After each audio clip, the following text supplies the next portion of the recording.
বউ আর বাচ্চা চায় না, স্ত্রীকে খুশি করতে চিকিৎসক নিজেই কেড়ে ফেললো নিজের। বউ বলেছে যে সে আর সন্তান চায় না, আর তাই নিজেই নিজের বন্ধ্যাত্বকরণ করলেন এক চিকিৎসক। ভ্যাস্কেটরমি করলেন তিনি, নিজেই নিজের অস্ত্রোপচার করে কেটে দিলেন দুটি শুক্রনালী। ঘটনাটি ঘটেছে তাইওয়ানে।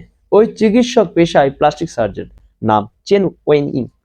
চেন শুধু নিজের ভ্যাস্কেটমি করেননি, নিজেই নিজের অস্ত্রোপচার করে শুক্রনালী কাটার ভিডিও রীতিমতো অনলাইনে সোশ্যাল মিডিয়ায় আপলোডও করেছেন। কাজটা মোটেই সহজ ছিল না, কিন্তু চেন সেই অসম্ভবকেই সম্ভব করে দেখান।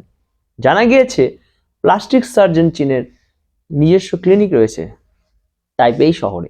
চেন ও তার স্ত্রী মোট তিনটি সন্তান রয়েছে। 3 সন্তানের জন্ম দেওয়ার পর আর চতুর্থ সন্তান ধারণ করতে চাননি চেনের স্ত্রী।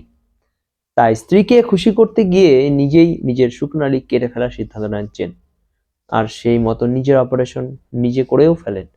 তারপর নিজের অপারেশনের নিজে করার ভিডিও ফেসবুকে আপলোড করেন, যাতে সাধারণ মানুষের ভ্যাস্কেটমি অপারেশনের সম্বন্ধে ধারণা হয়। ইতিমধ্যেই চেনের আপলোড করা ভ্যাস্কেটমির সেই ভিডিও 4 লাখ মানুষ দেখে ফেলেছে।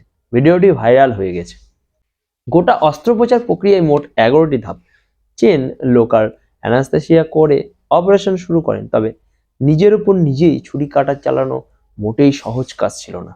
যে কারণে যে অপারেশনটা মাত্র 15 মিনিটে হয়ে যাওয়ার কথা, চেনের সেটা করতে 1 ঘন্টা লেগেছে। তবে শেষমেশ অপারেশন সফল আর সুস্থ আছেন চেন।